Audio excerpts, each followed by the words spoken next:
আবু হুরায়রা রাদিয়াল্লাহু তাআলা আনহু ও এক জিনের ঘটনা আপনারা শুনুন, কিছু শিখতে পারবেন। আবু হুরায়রা রাদিয়াল্লাহু তাআলা আনহু থেকে বর্ণিত, তিনি বলেন, এক রমজান মাসে রাসূলুল্লাহ সাল্লাল্লাহু আলাইহি ওয়াসাল্লাম আমাকে যাকাতের সম্পদ রক্ষা করার দায়িত্ব দিলেন। দেখলাম কোন এক ব্যক্তি আগে এসে খাদ্যের মধ্যে হাত দিয়ে কিছু নিতে যাচ্ছেন।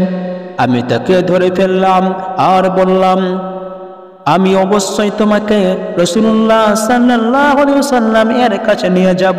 সে বলল, আমি খুব দরিদ্র মানুষ, আমার পরিবার আছে, আমার অভাব মারাত্মক। আবু হুরায়রা রাদিয়াল্লাহু তাআলা আনহু বলেন, আমি তাকে ছেড়ে দিলাম। সকালবেলা যখন রাসূলুল্লাহ সাল্লাল্লাহু আলাইহি ওয়াসাল্লাম এর কাছে আসলাম, তখন তিনি বললেন, কি আবু হুরায়রা, গত রাতের আসামির খবর কি? আমি বললাম, হে আল্লাহর রাসূল সাল্লাল্লাহু আলাইহি ওয়াসাল্লাম, সে তার প্রচন্ড অভাবের কথা আমার কাছে বলেছে, আমি তার উপর দয়া করে তাকে ছেড়ে দিয়েছি। রাসূলুল্লাহ সাল্লাল্লাহু আলাইহি ওয়াসাল্লাম বললেন, অবশ্যই সে তোমাকে মিথ্যা বলেছে, দেখবে আবার আসবে। আমি এই কথা বুঝে নিলাম সে আবার আসবেই, কারণ রাসূলুল্লাহ সাল্লাল্লাহু আলাইহি ওয়াসাল্লাম বলেছেন সে আবার আসবে। আমি অপেক্ষায় থাকলাম। সে পরের রাতে আবার এসে খাবারের মধ্যে হাত দিয়ে খুঁজতে লাগলো। আমি তাকে ধরে ফেললাম আর বললাম, আমি অবশ্যই তোমাকে রাসূলুল্লাহ সাল্লাল্লাহু আলাইহি ওয়াসাল্লামের কাছে নিয়ে যাব। সে বলল, আমাকে ছেড়ে দাও, আমি খুব অসহায়, আমার পরিবার আছে, আমি আর আসবো না। আমি এবারও তার উপর দয়া করে তাকে ছেড়ে দিলাম। সকালবেলা যখন রাসূলুল্লাহ সাল্লাল্লাহু আলাইহি ওয়াসাল্লাম এর কাছে আসলাম, তিনি বললেন, কি আবু হুরায়রা, গত রাতে তোমার আসামি কি করেছে? আমি বললাম, হে আল্লাহর রাসূল সাল্লাল্লাহু আলাইহি ওয়াসাল্লাম, সে তার চরম অভাবের কথা আমার কাছে বলেছে, তার পরিবার আছে, আমি তার উপর দয়া করে তাকে ছেড়ে দিয়েছি। রাসূলুল্লাহ সাল্লাল্লাহু আলাইহি ওয়াসাল্লাম বললেন, অবশ্যই সে তোমাকে মিথ্যা বলেছে, দেখো সে আবার আসবে। তৃতীয় দিন আমি অপেক্ষায় থাকলাম। সে আবার এসে খাবারের মধ্যে হাত ঢুকিয়ে খুঁজতে লাগলো। আমি তাকে ধরে ফেললাম আর বললাম, আমি অবশ্যই তোমাকে রাসূলুল্লাহ সাল্লাল্লাহু আলাইহি ওয়াসাল্লাম এর কাছে নিয়ে যাব। তুমি 3 বারের শেষবার এসেছো, বলেছো আসবে না, আবার এসেছো। সে বলল, আমাকে ছেড়ে দাও, আমি তোমাকে কিছু বাক্য শিক্ষা দিব যা তোমার খুব উপকার আসবে। আমি বললাম, কি সে বাক্যগুলি?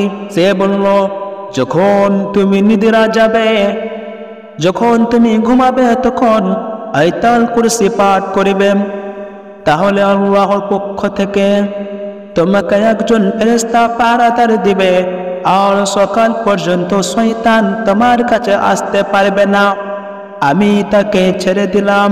সকালবেলা যখন রাসূলুল্লাহ সাল্লাল্লাহু আলাইহি ওয়াসাল্লাম এর কাছে আসলাম, তখন তিনি বললেন, কি আবু হুরায়রা, গত রাতে তোমার আসামি কি করেছে? আমি বললাম, ইয়া রাসূলুল্লাহ, সে আমাকে কিছু উপকারী বাক্য শিক্ষা দিয়েছে, তাই আমি তাকে ছেড়ে দিয়েছি। রাসূলুল্লাহ সাল্লাল্লাহু আলাইহি ওয়াসাল্লাম জিজ্ঞেস করলেন, তোমাকে কি শিক্ষা দিয়েছে? আমি বললাম, সে বলেছে, যখন তুমি নিদ্রা যাবে, যখন তুমি ঘুমাবে, তখন আয়াতুল কুরসি পাঠ করবে, তাহলে আল্লাহর পক্ষ থেকে তোমাকে একজন ফেরেশতা পাহারাদার দিবে, আর সকাল পর্যন্ত শয়তান তোমার কাছে আসতে পারবে না। আর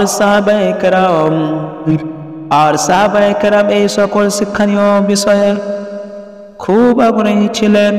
রাসূলুল্লাহ সাল্লাল্লাহু আলাইহি ওয়াসাল্লাম বললেন, সে তোমাকে সত্য বলেছে, যদিও সে মিথ্যাবাদী।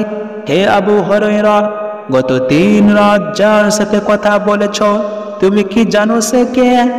আবু হুরায়রা রাদিয়াল্লাহু তাআলা আনহু বলল, না, আমি জানি না। রাসূলুল্লাহ সাল্লাল্লাহু আলাইহি সাল্লাম বললেন, সে হলো শয়তান, সে হলো শয়তান। শয়তান যখন মুসিবতে পড়ে কিছু ভালো কথাও বলে। এই হাদিস থেকে আমরা যা শিখতে পেলাম তা হলো, 1 নম্বর, জনগণের সম্পদ পাহারা দেওয়া, তা রক্ষা করার জন্য আমানতদার দায়িত্বশীল নিয়োগ দেওয়া কর্তব্য। আবু হুরায়রা রাদিয়াল্লাহু তাআলা আনহু ছিলেন একজন বিশ্বস্ত আমানতদার সাহাবী। 2 নম্বর, আবু হুরায়রা রাদিয়াল্লাহু তাআলা আনহু দায়িত্ব পালনে একাগ্রতা ও আন্তরিকতার প্রমাণ দিলেন। তিনি রাতেও না ঘুমিয়ে যাকাতের সম্পদ পাহারা দিয়েছেন। 3 নম্বর, রাসূলুল্লাহ সাল্লাল্লাহু আলাইহি সাল্লাম এর এটি একটি মুজিজা যে তিনি ঘটনাস্থলে উপস্থিত না থেকেও আবু হুরায়রা রাদিয়াল্লাহু তাআলা আনহুর কাছে বর্ণনা শুনেই বুঝতে পেরেছেন শয়তান আগমনের বিষয়টি। 4 নম্বর, দরিদ্র ও অসহায় পরিবারের বোঝা বাহকদের প্রতি সাহাবায়ে কেরামের দয়া ও রাসূলুল্লাহ সাল্লাল্লাহু আলাইহি সাল্লাম এই দয়াকে স্বীকৃতি দিলেন। তিনি আবু হুরায়রা রাদিয়াল্লাহু তাআলা আনহুকে বললেন না যে তাকে কেন ছেড়ে দিলেন, কেন দয়া দেখালেন। 5 নম্বর, সাহাবায়ে কেরামের কাছে ইলম ও বিদ্যার মূল্য কতখানি ছিল যে অপরাধী শয়তান যখন তাকে কিছু শেখাতে চাইল তখন তা শিখে নিলেন ও তার মূল্যায়ন তাকে ছেড়েও দিলেন। 6 নম্বর, খারাপ বা অসৎ মানুষ ও জিন শয়তান যদি ভালো কোনো কিছু শিক্ষা দেয় তা শিখতেও কোনো দোষ নেই, তবে কথা হলো তার ষড়যন্ত্র ও উপকারিতা সম্পর্কে সচেতন থাকতে হবে।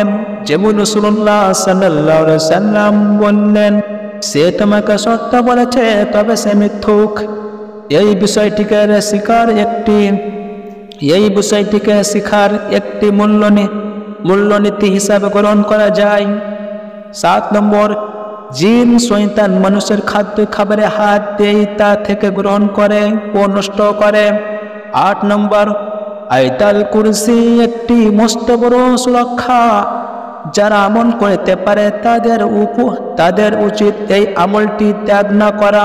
রাতে নিদ্রায় পূর্বে একটি পাঠ করলে পাঠকারী সকল প্রকার অনিষ্টতা থেকে মুক্তি থাকিবে ও জিন শয়তান কোনো কিছু তার উপর চড়াও হইতে পারবে না। 9 নম্বর, আয়াতুল কুরসি হলো সূরা আল বাকারার 255 নম্বর আয়াত। আয়াতুল কুরসি এমন একটা জিনিস, এমন একটি দোয়া যে পাঠ করে বেড়াতে পুরো রাত ফেরেশতা এসে তাকে পাহারাদার করবে। তাই জন্য বলছে আপনারা আয়াতুল কুরসি পড়ে ঘুমাবেন, অবশ্যই কাজে আসবে।